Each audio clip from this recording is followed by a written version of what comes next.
We are live on the Believe in Monsters podcast for another miserable week. If you're listening to us right here on the Believe Network, you're a real one. You're a real fan. You're a true fan, and I applaud you. One, we appreciate you so much for finding us on Spotify, Apple Podcasts, and Amazon. You can find us on Twitter at BIM_pod. I don't know why you would at this point, but you're a real one, and I appreciate you very much. We're here to commiserate it together. We're here to continue a campaign to fire Matt Eberflus. We're here to find a hitman for Shane Waldron. Oh, and we're here to move on to a New England Patriots game that should be another win, but won't be for our Chicago Bears. But first, we've got to break down this terrible game, 29-9 against the Arizona Cardinals. The Bears are 500.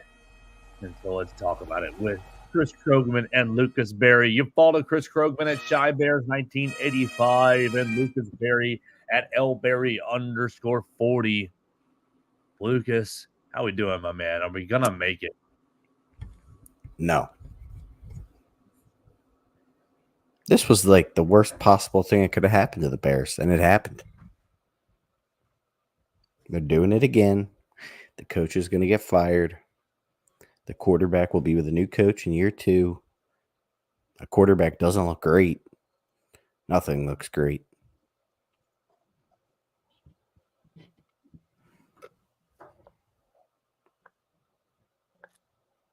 Nothing looks great. Chris Krogman, do you have any silver linings for us? It snowed in Denver today. Oh, great. Like 4 or 5 inches. And the East Coast is like hot. It was like my 80. Coworker told me it was like 78 in Boston. It's like neat. Well, the election's over. The election is over, so that is good news for everyone. We don't have to watch these silly political ads nonstop for all of the NFL football games that we watch. I have to play you this week in fantasy. Good God. Which league? Oh, we're only in one league. Okay. I was just pulling up my fantasy team. So, we might as well talk about that. We should change this to a fantasy football show. Do you think Believe would be okay with that? Yeah, for sure. I don't want to talk about the Bears. Oh, look at that. My son gave me a Miles Morales sticker. Saw cricket. Spider-Man. Spider-Man. Silver lining is there's too much talent on this team for us to not figure it out. Whether or not that's Eberflubber or not is another story. We talked, Lucas, you touched on this about them doing it again for any Bears fan with your head under a rock, or maybe just not understanding what Lucas is alluding to is they're ass backwards in that they hire leadership, draft a quarterback, and then change a piece of the leadership or both of the leadership. But it's not even like they hire the leadership. It's like if the leadership is ranked A, B, and C, they'll hire the C ranked leadership before the B ranked leadership, and then the A ranked leadership last. Instead of hiring from the top down, you mean like hiring like Poles and then Eberflus and then Warren? Is that what you mean? Yeah. It's so backwards. And then they draft a quarterback, and then they fire the coach, and then the next coach is stuck with that quarterback and tries to make it work, and then he eventually is like, well, I can't do it with this guy, so give me my own quarterback, and they do, but it's too late by then.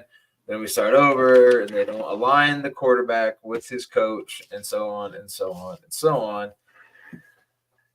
Which is why everybody wanted to fire Eberflus last year to align Caleb with a new coach so that they could start fresh together, and so that the new coach could weigh in on which quarterback he wanted along with his offensive staff, but they didn't do that. They once again put the cart before the horse, kept Eberflubber, and now how much of this goes on polls at this point? A lot. I was thinking about this today. I mean, I think we've all been very pro Ryan Poles on this show, and he literally he's putting his job on the line by keeping this idiot as a coach for another year, and the longer he drags us out, he's putting his job on the line. I mean, at the end of all this, if it turns into a complete disaster, which is the road looks like we're going down at this point, I mean, what if at the end of the day, Warren just says, no, Ryan Poles, you know what, you're done too. You're getting Caleb killed. Like, that's it. So, yeah, there's a lot on the line for him, and he's literally going to sink with this ship, or could, which is crazy because it really wasn't that hard of a decision. Nope. But it's also like part of this is like, yeah, he's getting Caleb killed because he didn't do anything in the offensive line either.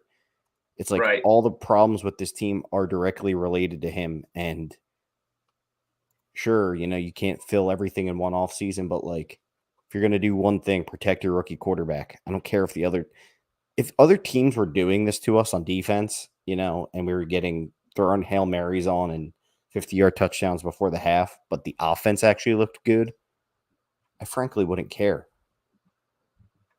But it's like they invested so much in this defense to be good, and now that it's not good, the offense also sucks, and it's just a complete disaster. Frankly, my dear, I don't give a damn. It's just the situational football, like culture, great, whatever, over the last 2 years. The situational football has just been mind-blowing, flabbergasted. Like you're about to go into half down 5 in a game that you played pretty bad in the first half, and you're feeling okay. Down 5, you played like dog shit, but you're about to get the ball, and you're gonna have the whole second half in front of you. But no, I called a run. All right, what do you say? I'll call a pass pressure, and they call it a run. Like what? That's the answer. Is I called a pass pressure, and that's what allowed. Dude, they were running this. They were running the same run plays all game. They were just trapping our freaking D ends and D tackles all game with a pulling tackle and a pulling guard. Like, and they were just, you knew it was coming, and they were just running it down your throat. Like, that is a sign of a weak football team. It doesn't really matter if he called a run play or a pass, but like you had 53 yards for your guys to get off their blocks and figure it out, and they didn't. And Joe, you mentioned culture, and this culture seems to be completely lost after Washington. Yeah. The coming out of the bye, flat, not having much of a plan. DJ Moore is back to being a weirdo again, saying weird things, and when asked if Luce had lost the locker room, he said, "I want to say no," which is not a good endorsement at all. Exactly. I want to say no, but my heart won't really let me because it's a hell yes. He's lost. That guy is not a good public speaker, and he's definitely not good. He's not a. I don't understand what his problem is this year. Is it that he's not just being targeted a million times? Like, what's his problem? He just got all that money in the offseason. I thought he was like happy. I feel like there's been a few guys on this team this year that I feel like are playing very, like, it's not really an excuse, but I feel like him and Montez have looked hurt all year. Well, he is. But yes, his attitude is also bad, and it doesn't help that Waldron is not. All right, so obviously you guys have known I've defended Waldron for a long time. Part of the problem of this mess is they decided to keep Eberflus, And then part of keeping Eberflus was getting rid of Getsy, who they scapegoated out, and bringing in a new OC.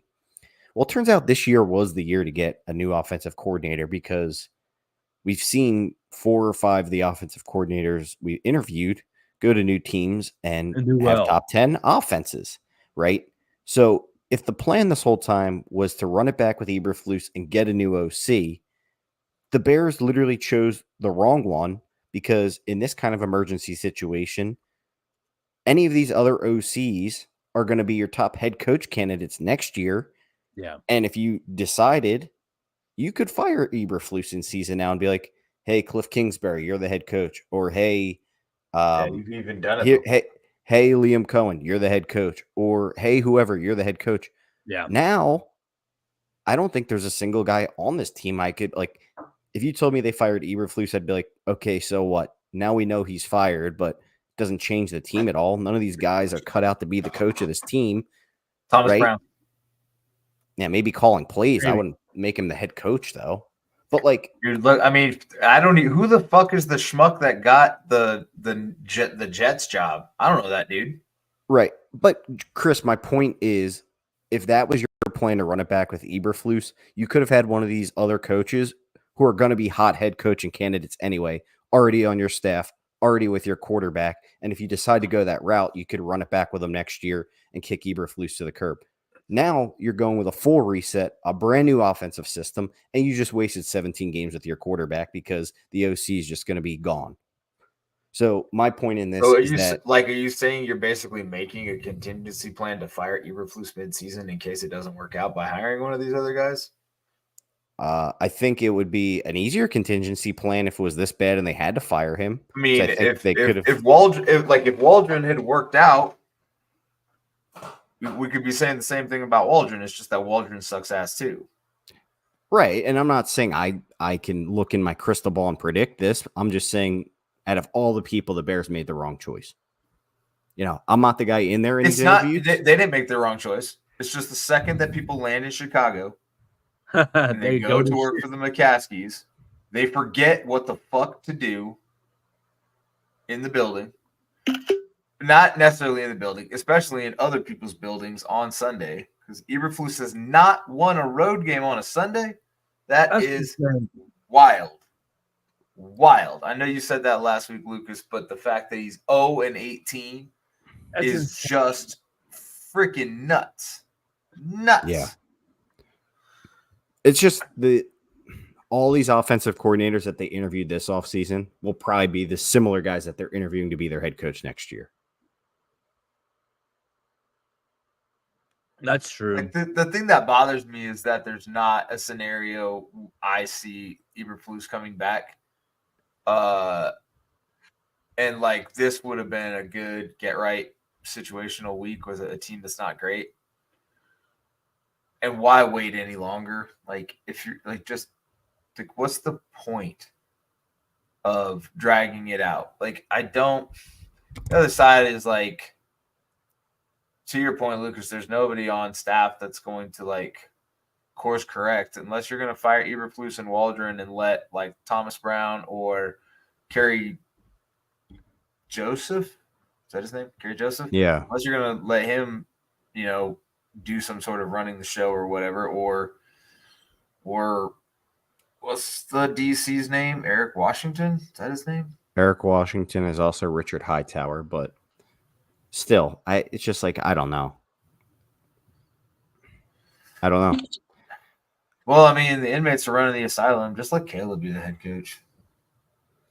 The first domino that's going to fall is if the offense is bad, Flus is going to scapegoat Waldron, obviously, and then There's they probably no will. way he can't because this will be his second OC or third. I think if you had me at gunpoint, I would tell you Thomas Brown is OC before Flus gets fired.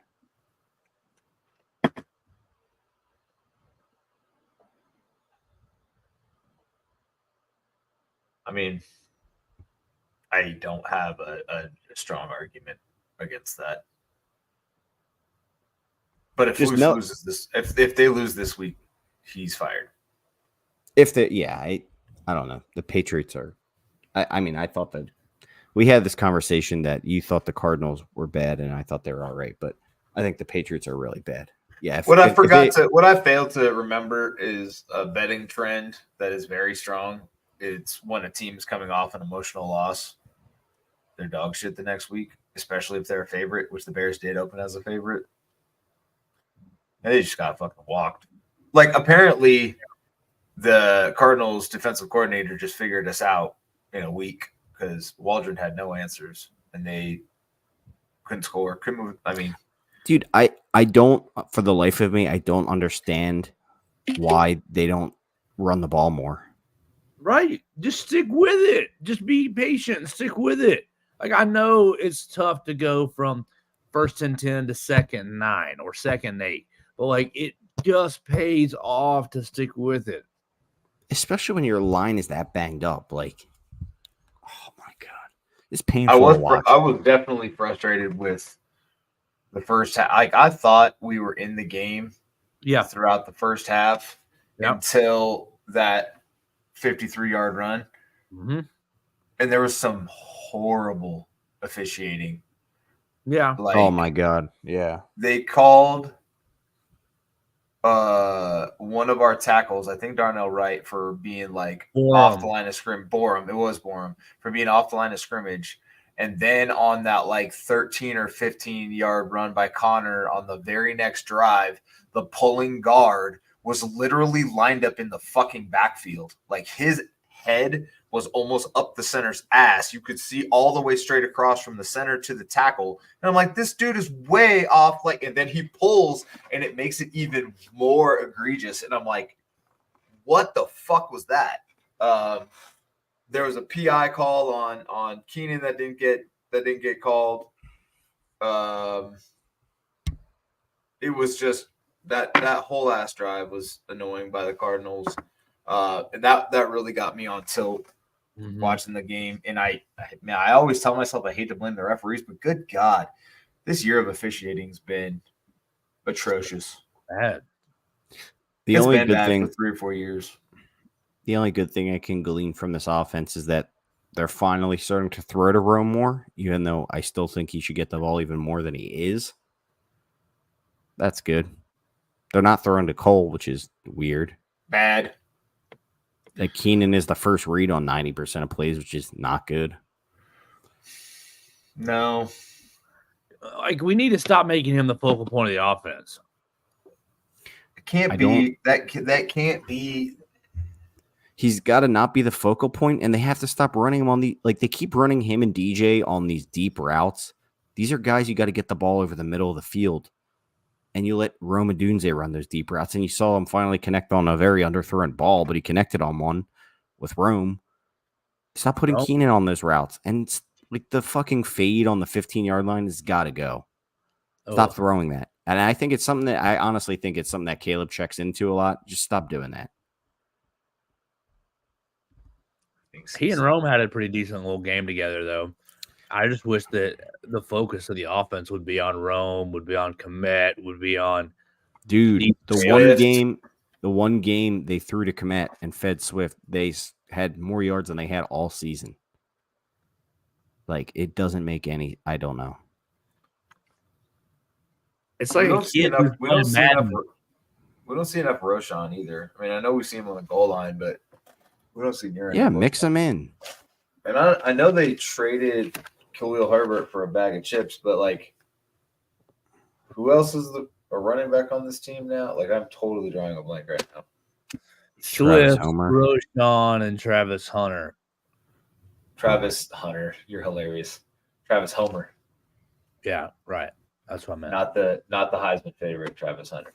So when Swift inevitably gets hurt, it'll be Roshan and only Roshan. That's okay. What a gleam of hope. You weren't using Khalil Herbert anyways. Let him go. No, that's fine. I don't mind that. But like, you know, people talking about trading away like Nate Davis. Now the entire line is hurt. You gotta play him. So let's play. Rank the blame here. Shane Waldron, offensive line, Caleb Williams. Who's the most to blame right now? Shane Waldron. In terms of just the Offense looking like shit. like last week or the last 2 weeks. Yeah, sure. We'll say last 2 weeks. Waldron 1, Waldron. 9 2, Williams 3. Yep, I'll do that. How big of a gap is it between 1 and 3? A lot. It's a very small gap between 1 and 2 because it's also not the O-line's fault. A lot of them are hurt, and we cannot get continuity on that for 5 people ever. So that is Poles' fault. And Cunningham, I don't want to leave Ian out. They're both, they're former offensive linemen. They know how to do it. They don't know shit.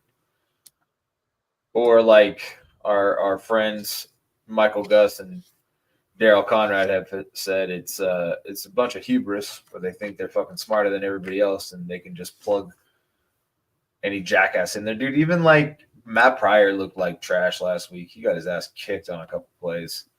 So between 1 and 3, it's not that bad. But like, man, whatever that one video somebody sent in the chat about Waldron's pass, like what Arlovsky broke down the pass concepts, and they're just terrible. I don't know, man. I get it. Why does it have to be so complicated? Why does everything have to be so fucking complicated with this team?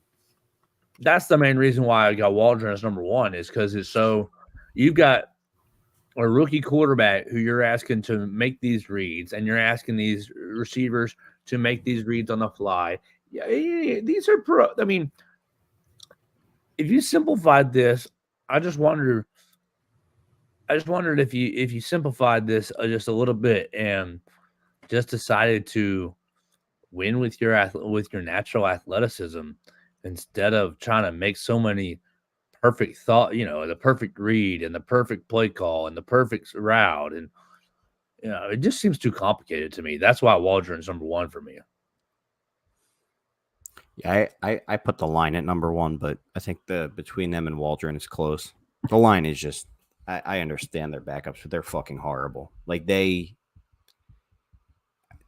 just rewatching some of the plays in that, it was clear as day where they were blitzing from, and then the line would go the complete opposite way. Like crazy, just crazy shit. And I don't know. As much as I would like to absolve Caleb, he's been pretty fucking bad lately. I mean, I don't know how anyone could be good in these situations, but when there are chances for him to just take an easy pass, he doesn't do it, and then it just compounds. Well, that's the other part. You got to start getting him to realize, like you talk about simplifying it, Joe, but it's like when it is simplified and Roschon Johnson's sitting there in the middle of the field waving to him while 3 got on 3rd down, like throw the fucking ball. Stop trying to throw these deep balls you can't hit on. Like just don't do it. You don't need to. It's frustrating. The Bears are slowly ruining the most talented prospect they've ever had right in front of our eyes. Just like we all said they would.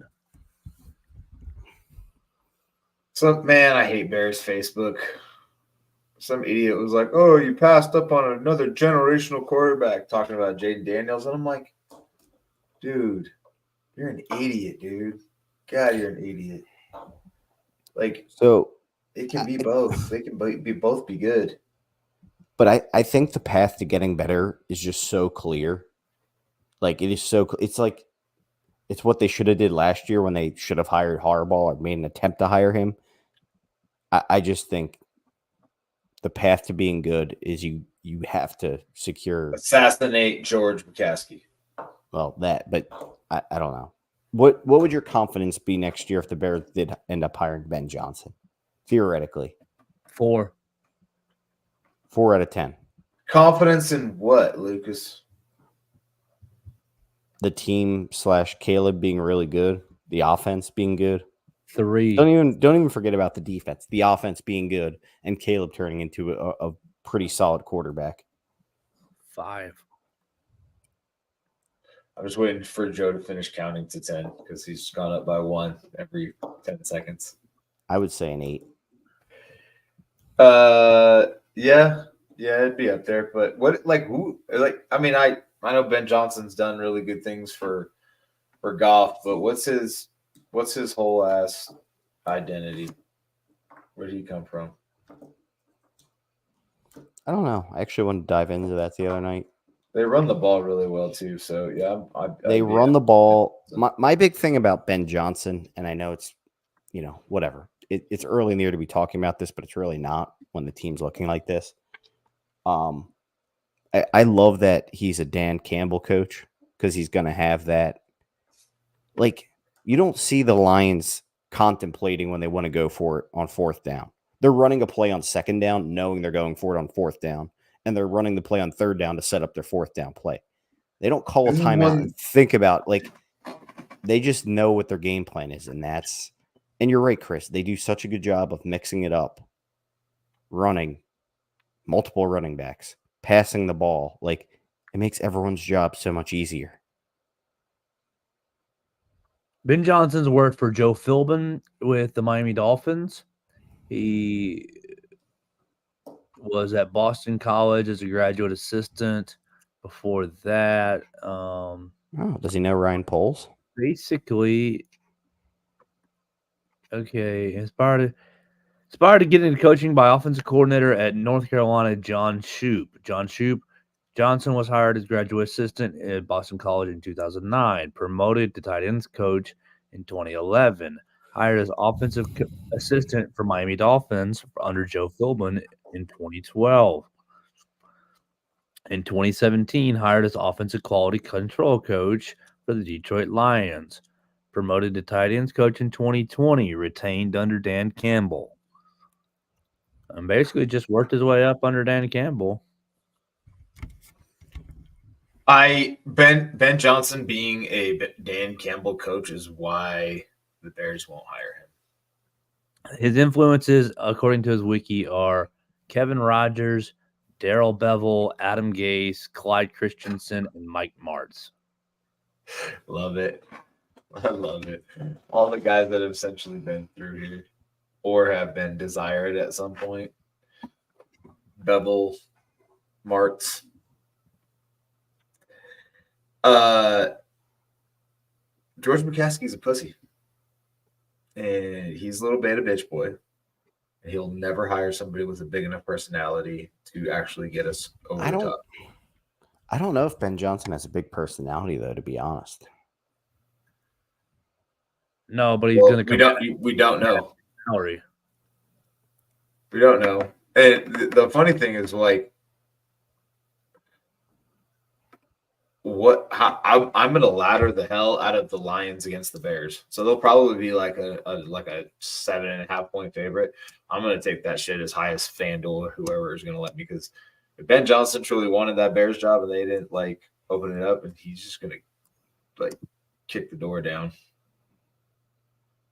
Good. Prove a point. I'm saying no. Like you guys said, they'll probably hire like Gus Bradley or Joe Brady or some shit. Joe Brady. Or they'll go with like Jim Caldwell or some other old man retread. Like, this franchise is doomed. Pete Carroll. Wow. Like Joe said from jump, I'm sorry that you guys tuned in if you did. I don't know why you would at this point. Well, we'll find out what Kevin Warren is made of and what he really thinks of all this.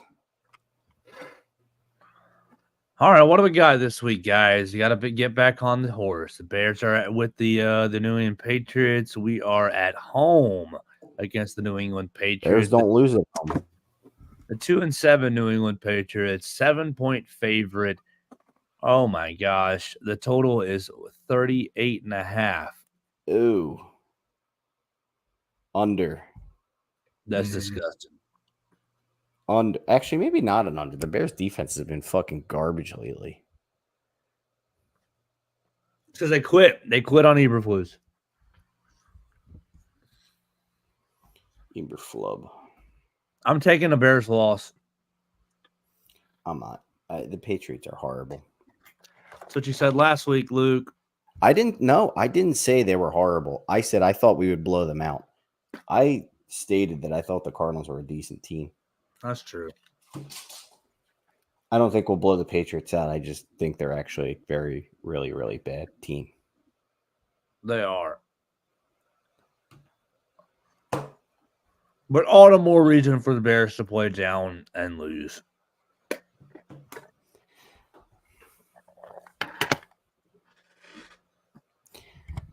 I wish I had more analysis on this. The Bears have been pretty good versus quarterbacks for the most part.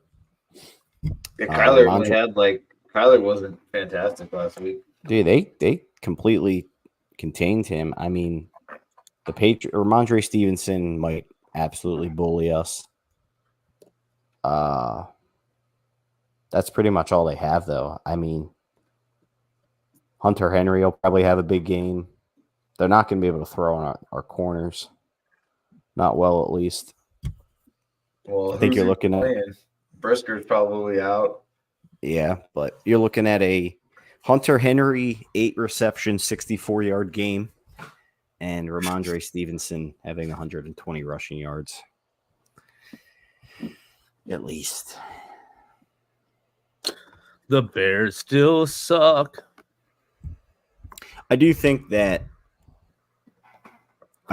Bears game plan this week will probably be similar to what we saw versus the Rams, where they got their ass kicked a couple weeks in a row, and they're just going to go back to the basics of trying to move the ball by running and just keep running and running and running. And I don't expect them to throw a ton. Crazy if that works. Well, the Patriots are a team where you really that's kind of run the ball on them, score, and if you make them throw, they're not going to beat you. Drake May versus Caleb. Great.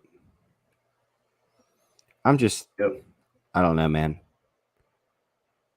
I know it's tough, but seeing Caleb this flustered is discouraging for sure. Yeah, it's not good. Not good at all.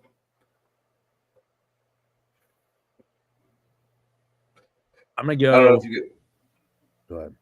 I don't know if you guys have said any or seen any of his media presence lately, but I guess he said something about they should have got over the Washington loss faster. That was one of the reasons that they weren't great in Arizona. Yeah, I mean that's coaching, man. Getting your team ready to play another freaking game. I'm taking Patriots 22, Bears 16. I do actually think if the Bears lose this week, I could see Eberflus totally getting fired. No chance. He's not getting fired in the middle of the year. They're not going to do that. They got no nuts. If they lose to this Patriots team, I could see it. Joe, did you know that the Saints hadn't fired a coach in season? No, I didn't. That's great. That's great then. I think it wasn't ever, but I think it'd been 30 years or so. Well, that would be great. Maybe Virginia can be inspired. Yeah, I'm definitely taking. Yeah, 22-16. That's what I'm feeling. 22-16. So they stay under. They stay under the 38.5. I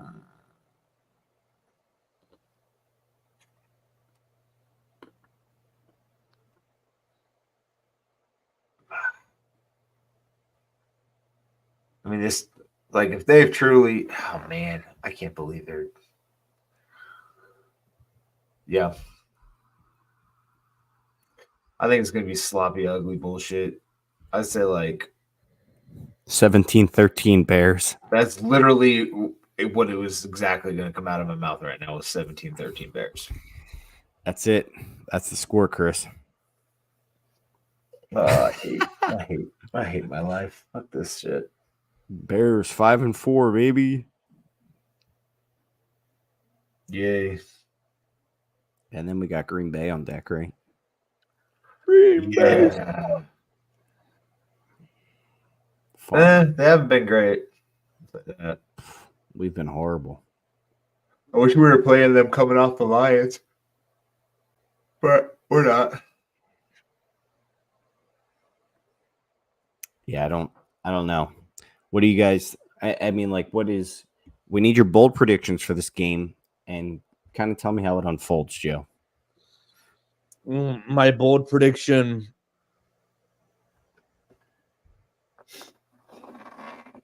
My bold prediction is that Cole Kmet catches a touchdown pass.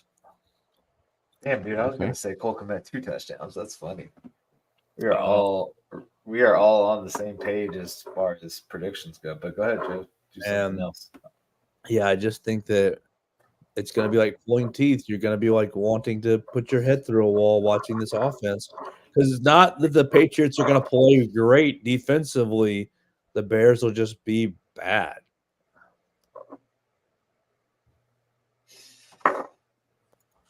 Third, running the ball, incomplete pass. Running the ball, taking a sack. And how the Patriots going to score, Joe?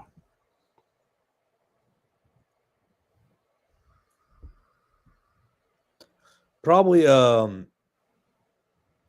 two really long, probably two really long second half drives. But with one big play in the first half. So 22 points, yeah. So I'm giving them one like explosive play in the first half somehow. Maybe like a blocked punt or some shit, some dumbass shit.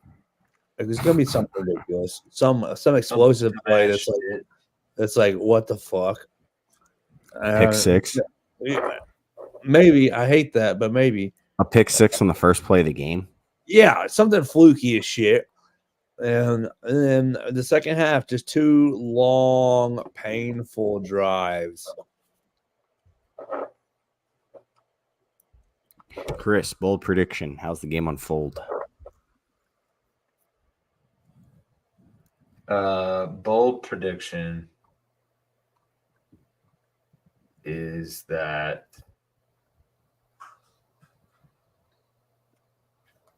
Caleb has 300 yards. Ooh. And 2 touchdowns. And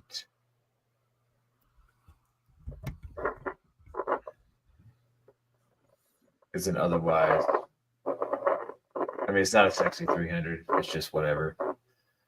And yeah, that's it. Boring ass game.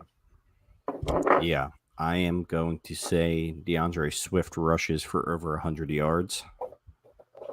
I think the Bears will have a pretty good defensive game. I don't know why I have confidence saying that. I shouldn't. I don't have much confidence saying that. It's a good rebound spot for him. You know, if they weren't playing the entirety of their division and the 49ers and Seahawks at the end, I might say, hey, yeah, there's a little bit of hope, but there's really not. I mean, this will probably be the last, could be the last win they get all year. I think they'll sneak 1 or 2 out first to division maybe, but yeah, I think you guys hit it. It'll be an ugly game. I think both teams are just going to try and chew clock and run the ball. And the Bears will score one more ugly touchdown than the Patriots. DeAndre Swift, 100 yards in the bank, though. Swifty. Yeah. We thought that was last week because the Cardinals have such a bad pass defense. That didn't go so well. Oh, well. What can we do? All right. Well, I don't have anything else for tonight. Do you guys? Oh, no. I just Negative, Ghost Rider. bagpipes.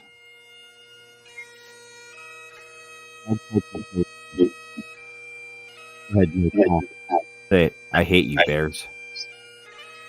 I hate you so much. Hate you, Bears. I never liked you. I hate you, Bears.